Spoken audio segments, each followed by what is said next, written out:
വിയോഗം മലയാള സിനിമാ ലോകത്തെ ആകെ ദുഃഖത്തിലാഴ്ത്തിയിരിക്കുകയാണ്. നിരവധി താരങ്ങളും ആരാധകരുമാണ് MTക്ക് അനുശോചനം പങ്കുവച്ച് എത്തുന്നത്. പ്രിയ കഥാകാരന്റെ വേർപാടിൽ സിനിമാ ലോകത്ത് നിന്ന് മമ്മൂട്ടി, മോഹൻലാലും അടക്കമുള്ള പ്രമുഖരെല്ലാം അനുശോചനമായി എത്തിയിരുന്നു.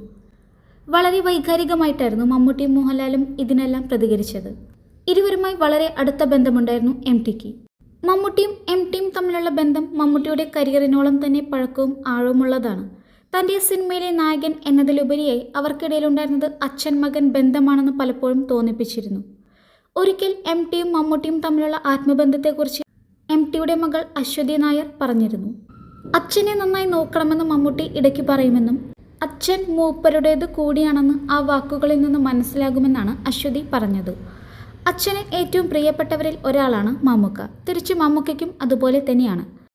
ഒരു പ്രത്യേക വാത്സല്യം അച്ഛനും മമ്മൂക്കയോടുണ്ടെന്നാണ് അശ്വതി പറയുന്നത്. തൻ്റെ വിവാഹ നിശ്ചയം ചെന്നൈയിൽ വെച്ചായിരുന്നു നടന്നത്. സിനിമാ ഫീൽഡിൽ നിന്ന് ആകെ അച്ഛൻ വിളിച്ചത് ഹരിഹരൻ അങ്കിളിനെയും മമ്മൂക്കയും മാത്രമാണ്. വേറെ ആരെയും അച്ഛൻ വിളിച്ചില്ല എന്നും അശ്വതി പറയുന്നുണ്ട്. നീ നല്ലോണം നോക്കിക്കോണം കേട്ടോ എന്ന് മമ്മൂക്ക എന്നോട് പറയാറുണ്ട്. അച്ഛൻ മൂപ്പരുടേത് കൂടിയാണെന്നുള്ള ഓർമ്മപ്പെടുത്തലാണ് എനിക്കത്. ഒരു പ്രൊട്ടക്റ്റീവ് സ്ട്രീക്ക് മമ്മൂക്കയ്ക്ക് അച്ഛനോടുണ്ട്. അച്ഛനെ നന്നായി നോക്കിയില്ലെങ്കിൽ മമ്മൂക്ക എന്നെ വഴക്ക് പറയാറുണ്ട്. ചെറുപ്പം മുതലേ ഞാൻ കണ്ടു വളരുന്നതാണ് അവർ തമ്മിലുള്ള ബന്ധം എന്നുകൂടി അശ്വതി കൂട്ടിച്ചേർത്തു.